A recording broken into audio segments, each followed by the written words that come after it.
All right. And we will be seeing Sebastian face with this P.U.N.K deck, and he's facing versus one of the big contenders, which we didn't see in the last round, but we're going to see here now. It's going to be a Spright variant, and I would even say it's the most popular one this weekend. Yeah, Runick Spright has definitely experienced some hype this weekend. This deck seems to be really strong and being piloted by almost all of the really good players. Yeah, but it will be very, very interesting to see how it is going to do versus the deck that is playing a lot of hand interactions, and P.U.N.K is known for that. He's playing a bunch of them, so going second, which he's going to do here, he will be going second. He actually has a lot of interaction, but judging his hand, it didn't look like there was that much, right? Yeah, it looks like he has many extenders.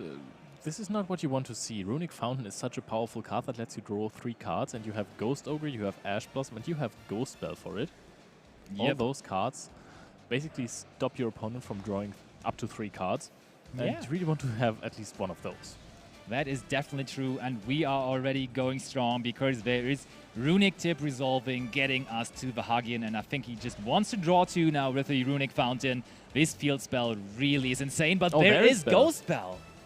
There is one hand interaction we were thinking about, and so he was able to actually stop the effect of Runick Fountain. And honestly, myself, I haven't even thought about Ghost Spell actually being able to negate that effect, because it's only about the drawing with Runick Fountain, but of course there's also the shuffling back to the bottom of the deck, or putting back rather, and therefore it definitely works. But Niklas will not be stopped by this. He has blue in hand to extend after the Fountain effect got stopped, and now Triple Tactic Talents punishes the Ghost Spell, looking at his opponent's hand and shuffling back 1 emergency teleport, which I find quite interesting. However, there's not much else you want to get rid of, I think I would have done the same, honestly, because Emergency Teleport just gets you to whatever level 3 monster you want of your P.U.N.K engine, and therefore I think it's the most scary card in there. And of course there are 2, so you will still have 1, but having 2 of them is definitely good. It's not like after the first one, the second one is not as good anymore. Both of them in that P.U.N.K deck really can put in work. So therefore I would really go for the same, and I like that decision a lot. And now we are seeing that that is a good synergy between the 2 decks. It is Hagen being a level 2, and therefore we can use it to actually go into our gigantic Spright right there. And now there's a new addition. There are a couple of new level 2 monsters which haven't seen that much play in the last format, but now with a new list and the new variant of the deck being Runick Spright, we actually have 2 additions to the deck. So that's the first one we're actually seeing right there. Yeah, this one is Capsule, a monster that when it is used for an Exceeds summons material as a cost being discarded. That was not a sentence. Yeah, just for when you discard it as cost. Yeah, just to activate the effect, basically.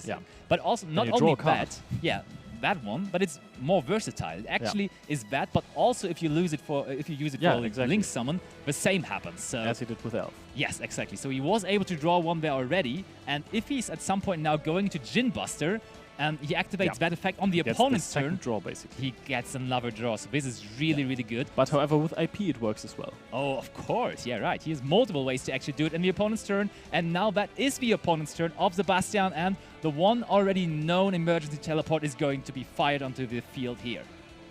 So is he going to summon out the Armin? Yes, I thought so. This is the single best P.U.N.K monster. However, there are many strong small P.U.N.K monsters. Yeah, I mean, this is the one that also saw play in like splash decks. Like people that were just actually using the P.U.N.K engine would always go for the Armin, but there are definitely a couple more cool P.U.N.K monsters. And as he's playing the pure P.U.N.K deck, he's definitely having more options. For example, the Ukiyo-e P.U.N.K Sharakuza is definitely a strong one because that gives you access to Synchro and Fusion plays. Red already negated the Zeamin effect by tributing IP Masquerena. What do you think of that? I mean, we thought that IP Masquerena is going to be the trigger point for the Capshell, so we thought he wants to draw there, but that's now gone. So, but he can just summon it back with Elf. Oh yeah, you're right, and that he just negated and did not destroy the Zeamin. Oh, but he has another bell was top decked, I think. There we go. And of course, because he tributed a Link monster, he will have to destroy the Zeamin. Let's see what Sebastian has left here. And it is his Swarm World. We know about that. And we were wondering when we looked over his list what actually are going to be his bridges here. The first card he is revealing is the Deer Note from his hand. What are we revealing here to get into something else? I could see a level 3, maybe Ghost Spell, but he's only playing 2 Ghost Spell. But Ghost Spell does not get you to your small punk monsters, That was right? the Armin. Okay, we see the Armin going into Ash. Does work. That does work. But I mean, what are we doing with Ash then? Okay, let me just... Because Ash is just existing now. Because, I mean, okay, cool, we have a card to actually stop our opponent, but I would have hoped they would actually get to an extent that makes us play on this turn now to actually work on the opponent's board and not just have a defensive card for the next turn. And there's the next card that you were talking about, the new addition to the deck, Iperia. Yeah, Iperia. And this one is even played thrice. Capshell is only a one-off, but this card... Mostly I saw it like 1 to 2 times, but Niklas actually is loving this card so much, so he's actually playing triple copy of it. And I can see why, to be honest. It's really just draw cards when you summon it.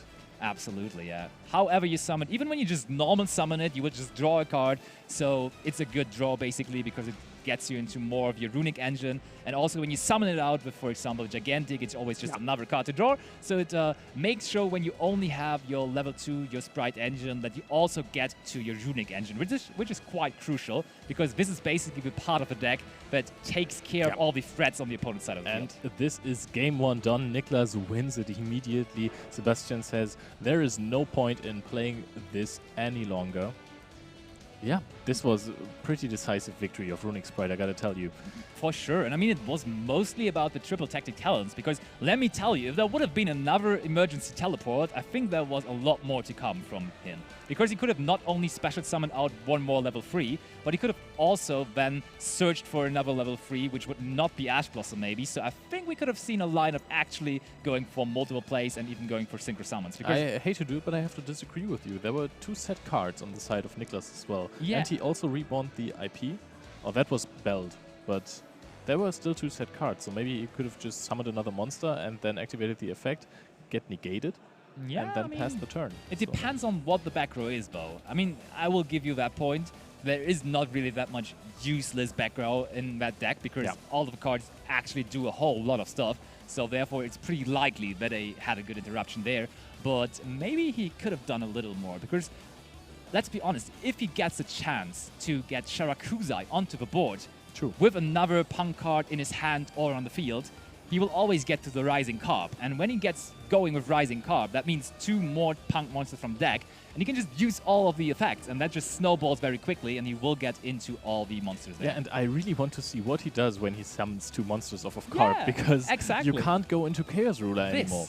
Yeah, actually, looking at his list, actually the only level 8 synchro monster he's playing is the Theme Internal P.U.N.K Gem Dragon Drive. Which is, to be fair, really good. For sure, just searches out a Psychic monster, which can also be Ghost Ogre, which is amazing versus Fountain. Yes, indeed. Nobody is really playing Ghost Ogre anymore, but I think it's actually quite good, isn't it? It's actually quite the only downside is that it also is not really doing anything versus Hugin. Hugin is so great when Hugin is just there to be thrown onto the field to protect yourself from protection, so all the protection effects just are looking a lot worse than a Cosmic Cyclone, for example, banishing it. That just looks a lot better, and therefore Ghost Ogre maybe not that great anymore. But I was always struggling on whether to summon Chaos Ruler or that P.U.N.K Gem Dragon Drive, because Gem Dragon Drive is really good, and now you basically have no choice anymore, and you will always go for it. And I think it's still pretty good, because it's not only the Search Field effect, it also has a Reborn effect from the graveyard, so you will always get it back, so it's another resource which will help you in grind games. It's kind of similar to Chen Chen, to be honest, you know? Because it's also like reborning itself from the graveyard all the time. Also a Psychic type. True, yeah, both of them are. That's really, really cool. And those 2 combine your 2 favorite decks from the past few formats, right? That's actually Virtual true. World and so I'm actually wishing, I'm hoping that Sebastian is now putting out more of his P.U.N.K deck, and both players are ready, so let's get back over to the table and watch Game 2 of this Round 4 feature match right now. I am really hyped, because as you say, this is one of the decks I really enjoyed over the last couple of months, and I really want to see it shine. And Sebastian is, not surprisingly, going first in this Game 2 right there. So I mean, even the name fits with you, right? Absolutely, yeah. He's like my brother. I mean, you probably wouldn't call my brother the same name, but I mean, you see what I mean. So let's see. We are starting off with the Ogre Dance. Ogre Dance is being discarded to search out for a P.U.N.K monster. that's just not another level 8, and he just goes for the Zeamin there. Zeamin, basically the best normal summon that the deck has. You can search for any other Punk monster, and you're probably going to search for Foxy-Tune. Yeah, that is like... Or Deer Note. Yeah, both of them pretty good. I think I like... oh, but there is the impermanence on the Zeamin. Let's hope this is not stopping him entirely. Maybe he already has Foxy-Tune in hand. Let's hope. Or another emergency teleport. Please, Sebastian, pull something out of the arm. I remember testing against you a lot when you played Punk, and sometimes this just ends the turn. Yeah, but he has the Small World. He has the Small World. Now the question is, can he somehow get his way into a Foxy-Tune? And I think there are multiple ways to actually get there, because over Veiler you should should be able to bridge into a Foxy-Tune. So he reveals the Moonlit and Chill. And it has 0 attack points, so you can get the Veiler out. Nothing else matches from Veiler with the Moonlit Chill, and now we have Foxy-Tune in hand. So this Imperm did not stop the entire turn. Are there any other hand interactions? Let me watch the deck list of Niklas, and Niklas only has the Impermanence in his main deck, and I'm watching the side deck, and there's nothing else. Okay. Foxy-Tune discards the Impermanence, so there are few cards in his hand. You have to see. Zeamin was searched with Ogre Dance. Normal summon Zeamin, 4 cards in hand. Then Small World, discard 1. You are 3 cards in hand, and then Foxy-Tune. She should have 1 card left in the hand, and this is not really strong. Not that much, but now we are starting to plus, actually, because there was that Rising Carb I was talking about. We did the fusion summon over Sharakuzai, and we are summoning out Vagon and Deer Note, and Vagon searches us the field spell, the Extreme Session, and now we are jamming. We are actually drawing a card for every single time we are going to pay life points for the effect activation of a psychic monster. So now we have the Jam Dragon. Jam Dragon also pays to search out a card. It does. So we are now drawing. Fetch another draw. Honestly, the field spell of the Punk theme, the Punk Jam Extreme Session, is kind of similar to Runick Fountain, isn't it? Because both of them actually will be the drawing cards of the deck, and we are searching for Madame Spider. I think it's Madame Spider. Yeah, you're right.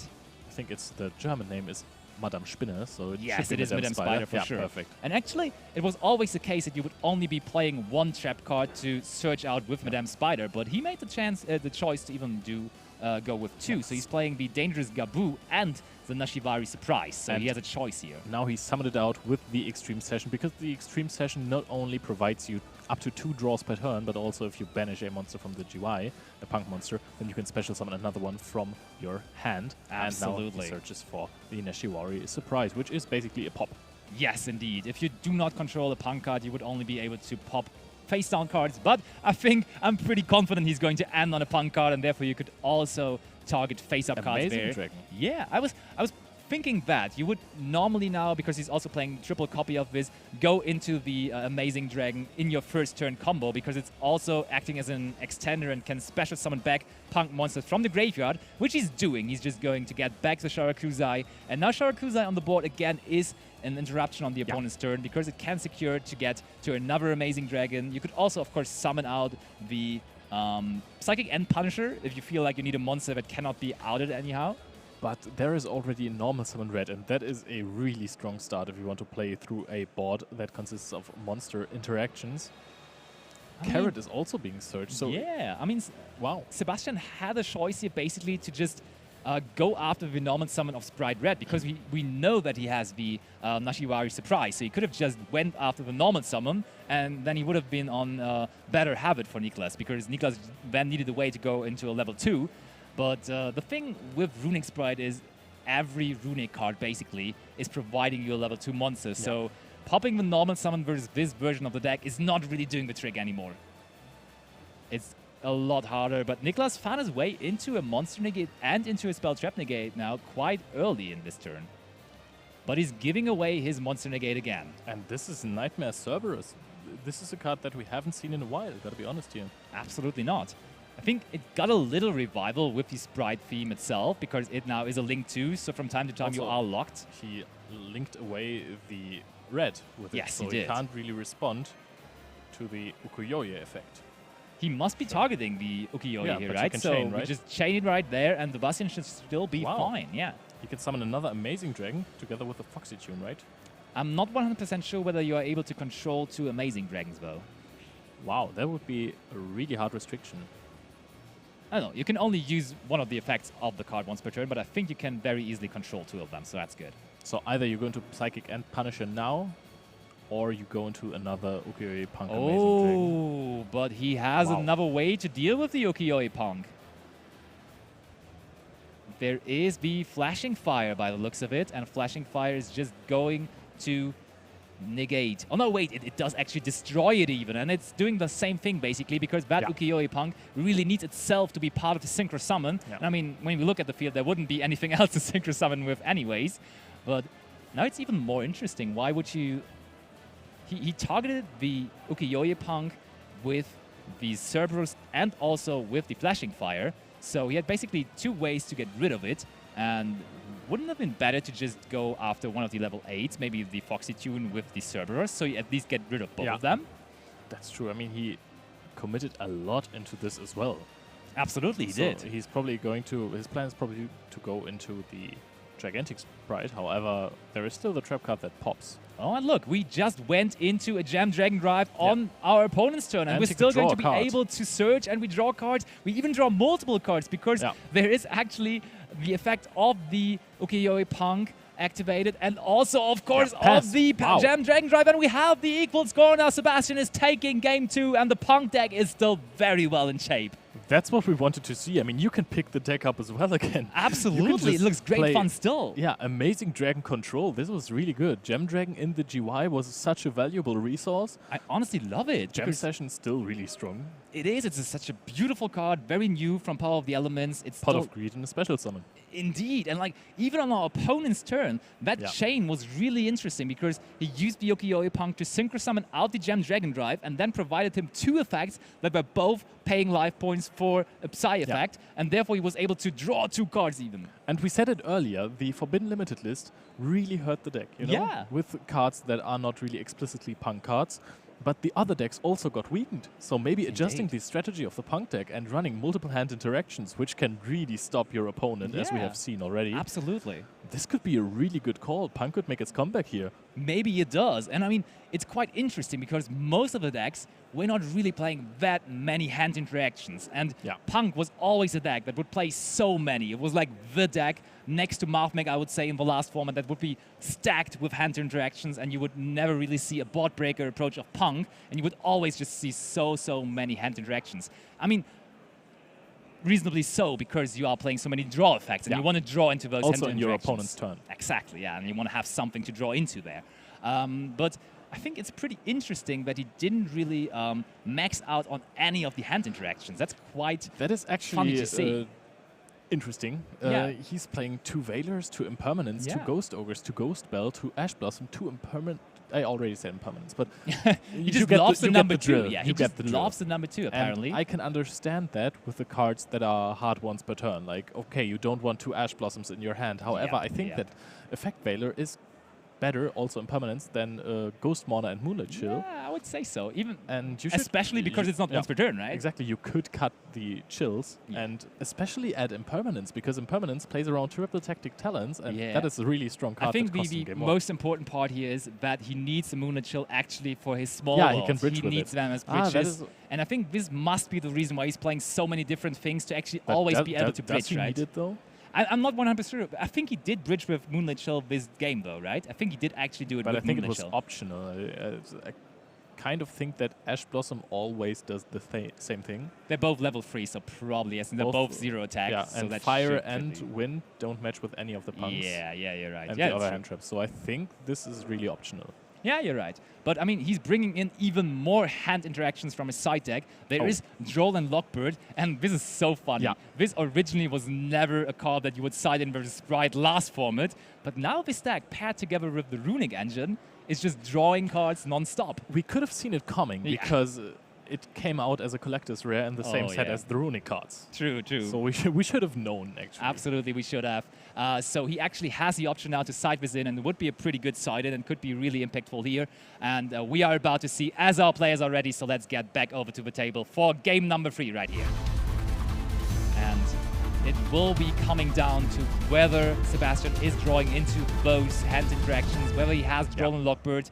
Maybe he is going to get more Ghost Ogres, as we were talking about it, more Ghost Spells as well. There is Droll and Lockbird in the hand. And we have seen Runick Spright being completely stopped by one impermanence already. Maybe Droll and Lockbird has the same effect. We are about to see, I would say. Niklas is going to start it off with the and now this is going to be really important. Does he activate this in the draw phase, or does he not think of Droll and Lockbird and activate it in the main phase? Because that would mean that after the blue ad, Droll and Lockbird could be dropped. This is hyper important. Yeah, you're really right. This is very, very, very important to take care of. You want to do this in the draw phase to just play around the potential of Droll and Lockbird, and here in this specific situation, there is one, so you definitely want to make sure. Okay, so this is going to be really exciting, because this could be game-changing. Searching for the Spright Jet. And does he get... Looks like we are in the draw phase. Yes, that looks like we are in the draw phase. Very well played by Niklas. Dodged a huge bullet here. Yep, but he's still going to search cards there. So this will still be a hard Droll and Lockbird in my opinion, because he will not be able to... Is this not also a quick spell? This is a quick spell, yeah. Oh, you think, oh wow, we might still be in the draw phase. You're right. We might just still be in the draw phase. After sighting, this is a pretty huge deal. Absolutely. Not gonna lie. I think if you're playing Runick Spright, no, Droll and Lockbird was Droll and Lockbird was banished from the deck, and now his opponent even knows that there is one, even though this would have been a horrible top deck. Yeah, so he's probably happy about it. You're right. You're right. And I think he did search for the Runick Smiting Storm, didn't he? That looked like the hammer he added that in the hand. But now we finally get to the point where we can resolve the Droll and Lockbird, and Niklas is smiling. Yeah. He knows he did a good thing there by activating all of his cards in the draw phase. But he has no brown cards in his hand. They are just spells and traps. I think maybe one impermanence. He has Smashers as well. He has Fountain as well. So Fountain actually got hit by Droll and Lockbird pretty hard, but he can still... Of course, he will activate it to get access next turn. Yeah. I mean, that's a good thing about it. Just activate a quick play next turn, and you can even activate it from your hand now because that Runick Fountain is there, so definitely still doing the job in some way. If this gigantic Spright gets Ogred or Veilered or Impermanenced, then oh no, we just immediately resolve it. So it does resolve. Because this could have ended the entire turn. Absolutely, it could have. And I mean, this is now kind of bad, though, because Niklas can only really summon out red, because the other options would be Iperia, which would draw you a card, Capshell, which... You can't go into Swap Frog Ronin into Toad anymore. Yeah, and I mean, he's not even playing Zed. He's playing other cool level 2 cards. I don't think we're going to see it in this game, because this is a going first scenario, and Wind Up Kitten is way more of a going second card. But he's actually playing that card. Oh, Niklas is setting 4 cards, so there don't seem to be too many... Runick cards, actually. He would probably keep the Runick cards, rather. So let's see what Sebastian maybe has in terms of board breakers. I was talking about it. This deck prefers having hand interactions in the opponent's turn over having board breakers on your own turn. Therefore, he should not have that many in his deck. And judging his list right here, there aren't any. I mean, he actually has evenly matched. There is evenly matched. There's that and one. Harpy's Feather Duster as well. Oh, I mean, he actually got together. There are some cards, and don't forget, please, don't forget that he can draw That's going to be a back row. That is going to be a back row. What is it? Okay, it's Small World once more. I was already hyped for it maybe being Harpy's Feather Duster or something. That would have been huge. But also Small World, of course, gives him a starter. The thing is, if you have to activate Small World as the first thing in your turn, it's always a bit weird, because now your opponent knows which starter you have, and you also are going to be left with one less resource because you actually resolved the card by getting rid of one other card in your hand. Small World, despite being a great card because it can basically search any monster card in the game, has a big downside, which is just investing 2 cards to get 1. Yep, that's true. So we are revealing the Node right there. And how are we reaching there? I think once again we could end up getting into the Zearmin. Sebastian doesn't really know himself yet. But how do you get to Zearmin here? I mean, I'm hopefully about to see. I'm not an expert with the bridges of Small World. I don't think there is a way. In the first game, he searched for Ash Blossom. You're right, you're right. So this might actually be another option, because there is the Runick Fountain on the field, so you want to be prepared for the draw 3 effect or draw 2. I guess that could be a way for sure. However, this is a Warrior Earth level 5, so you could get Ghost Spell. However, Ghost Spell can't search any of these small So we are bridging with Zearmin. Okay. What's coming out of this? Probably just in hand interaction. I think you're right about that. It can't be any of the starters, so I think this is going to be Ash or Ghost Spell. Can't be Ghost Spell. It looks like Moonlit. He's considering Moonlit right there. And honestly, I was talking about the downside of having a starter but revealing it to the opponent and having one less card in hand. Yeah. But now just getting a hand interaction actually gives your opponent the information which hand interaction to play against. And also, you know, there's one less card to actually play this turn. You know there's one Ghost, Morna, and Moonlit Chill, and that's not going to do any damage this turn, honestly. No, this isn't going to do anything at all, I think, this turn. This card is not the biggest threat to Niklas' strategy. And I can see Emergency Teleport in his hand, which is really good. However, what do you do with this Ghost Morna? I don't really know, to be honest. Probably just normal. I mean, before the last update of the Forbidden and Limited list, I would have said just normal summon it and go into Alkifibrax, but this is not really an option anymore. So I'm also rather interested to see what he's going to end up with here. So Zeamin is being summoned. Indeed it is. And he still has Rat on board, so he did always go after the Zeamin instantly. So I would assume that Niklas just sticks to that game plan and just negates the Zeamin here once more. So the question is that why did Niklas not already summon something bad with Red to get some? Oh, because we're just going to do something else. We just have our Runick engine to take care of that. And we are banishing the Ash Blossom and Joy Spring as well. This was, of course, one of the Runick spell cards we didn't see yet, but it's Freezing Curses, yeah. Yeah, and now he can shuffle back all the cards, so this is why I would have preferred Ash Blossom. Oh, he has Ghost Ogre. Ooh. Ghost Ogre and Snow Rabbit for the Fountain.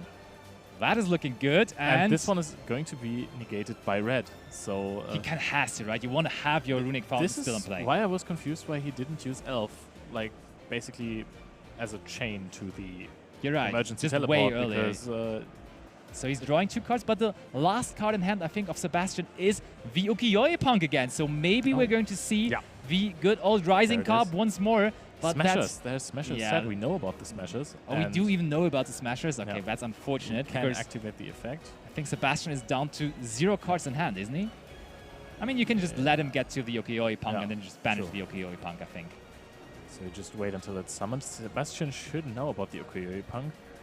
I'm still kind of surprised about this Moonlit Chill situation, but like it's also not the best card to search out at all. So maybe he just had no other bridges. Maybe he was confused himself because Small World is a very complicated card.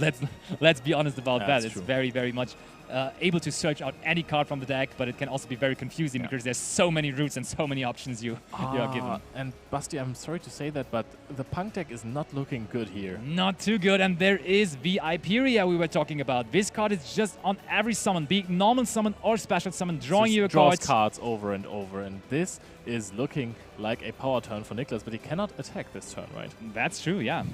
That is the downside of the Runick cards. Everybody forgets about it because everybody's so in love with the Runick engine right now, but there is that one downside of not being able to commit into a battle phase, actually. And that usually is a big part of the game. Normally you win the game by attacking with your monsters, Yes, in the main phase you make your plays, but you want to win the game at some point. Indeed, indeed. You at some point have to go to battle, but the Runick engine always delays that by 1 turn. You will have to wait 1 more turn. And I mean, you cannot activate Runick cards in that turn because at some point you want to go into the battle phase. Right. You will actually snowball into so much card advantage with the Runick engine, but you will not be able to have a lot of battle phases. But I love how this deck just plays. You draw so many cards. It's just fun. Drawing cards is fun. You never know what comes off the top of your deck. Certainly not. And it just, I think the perfect word for this deck is just card advantage. Like this deck evolves around card advantage. And there we have the Ghost Morna and Moonlit Chill, but you can just chain Elf to it, right? Oh. Doesn't look like that was a correct activation there. But yeah, there is the Moonlit Chill. Okay, okay. Moonlit Chill was activated, and I think that did in the end deal with the Elf. But you can chain it, right? That's what it looks like, yeah. He was pointing on the Elf, and yep, as you say, we are reborning the Spright Blue. And you can tell by Sebastian's face, he is not incredibly happy about that, no. But Niklas is just resolving his Spright Blue now, and he's back to the heart and soul of the deck. This is basically the backbone where this deck is always relying on. The Spright You want to have the Spright engine. This is actually, those are the monsters you are going to end games with. because the Runick pod deals with everything else. It gives you card advantage, but at some point you want to have a battle phase, and then you are going to go into that with Spright monsters or rank and link 2 monsters. And in the beginning, this Ghost Warner actually also played into Talons. Oh, yeah. And he drew 2 more cards because there are no cards on the field of Sebastian. He doesn't have cards in hand. Yep, and Niklas is setting up a lot here. We won't see a battle phase, but we see like 5 or 6 cards in hand. He's adding more back row, and it's going to go back over to Sebastian, who's top decking for a single card, and it's another small one, and this does not help him at all. There is the handshake, and Niklas wins this game by just dominating his opponent, leaving him on 0 cards until the last top deck, which, as we already said, did not help at all. Yeah, I'm in big love with the P.U.N.K deck. It couldn't really perform here well in game 3, and we really saw for the first time. The first turn was impressive in game 2. I mean, in game 2 it was good, but game 3 not so much. That's true. Yeah. That's actually honestly, on the other hand, we really saw why all the good players are on Spright Runick. We saw that a lot when going through the rows. We saw a lot of players activating Runick Fountain. We saw a lot of players still sticking to Spright cards. And it feels like this deck really is maybe even the biggest contender this weekend. Yeah, it builds up so much card advantage. And I mean, you don't have a battle phase, but I've heard many players say, yeah, my opponent just scoop at some point. Yeah. You don't sometimes I don't even attack in the entire game because my opponent is like, yeah, okay, I'm not coming back from this. Yeah, honestly, what are you going to do against it? I mean, the when your cards opponent recycle all the time. You can't never grind them out because they always put 3 cards down their deck and even then draw 3, then shuffle at some point, and then you have all the freezing curses you want. Yeah, I think it's kind of funny because we saw the pure P.U.N.K deck. And I think in the last format and for a long time, that P.U.N.K engine was actually something very generic that was thrown into a lot of decks. That's true. So it was something that was very much in common with a lot of the decks. And now we have a new engine, being the Runick engine, and this is also super generic and gets thrown into a bunch of decks and splashed into it. So we see the Runick Spright variant, we see the Runick Telemancer variant. I would almost say that this is a splashed Spright engine in a Runick deck. Oh, I mean, you could argue for it. I would say that's not totally out of the question. But also with the Emancipator in the first round, we have seen basically the entire deck because there were always 5 cards excavated. Yep. And there is a smaller Spright engine. Like, they are not even playing triple jet. That is actually true, but this is something pretty interesting to talk about. They are actually cutting down on Spright Jet, which was always the standard ratio of 3 blue, 3 jet, and nobody was even arguing about it. And now we see some people being still on the 3 jet, but a lot of them are cutting down on it. And it's quite interesting to see because they are actually valuing cards such as Hyperia higher than Spright Jet, which is just on summon I draw a card, because they really want to get into a Runick engine, which is the heart and soul of the deck. The Spright engine is there to end games, yes. But it just, other than that, does not set up any interactions except for Spright smashes. Yeah, so really. The Runick engine is there to win the game or to basically grind your opponent out, and you're playing with more Runick cards than you do with Spright cards. So I think this is a Runick deck with a Spright engine, and you can't convince me otherwise. You can try. Certainly. I mean, Tactical Masters actually, I think nobody really anticipated it having such a big impact on the meta game, and then everybody realized, wow, those Runick cards are actually insane, and now everybody is starting to play them. Who would have thought that drawing 3 cards on a field spell is strong? For real. Like, at the beginning, nobody was really caring about it. Maybe that was the case because everybody was more focusing on the old format where nobody could really... Exactly. Because you don't really have the space to summon, like, to have more Swap Frogs in there and Ronin Totem, but that's nothing you have to deal with anymore. Yeah, indeed. Especially not Ronin Totem. And also for Euros, which was like the most important tournament for so long, this set was not released yet, so people were not really taking care that much of a set that was about to release and rather focused on the format before. But then after years, everybody had time, everybody was looking into the cards, and we're like, wow, those Runick engine might just be the best thing ever happening to us. Yeah, I have barely ever seen a tournament in which so many cards were drawn. Yeah, indeed. It's really, really, really strong for sure. Okay, so it looks like our interview is ready, so we are going to give it over to Ed for the winner's interview. Thank you very much, guys. Yes, I'm joined by Niklas, who's just won the 4th round of that. Amazing start. So before we go any further, congratulations, A. But B, that was your first ever feature, was it not? Yeah, my first official feature in any big tournament. Like I've had local features before, but that was my actual first big feature match, yeah.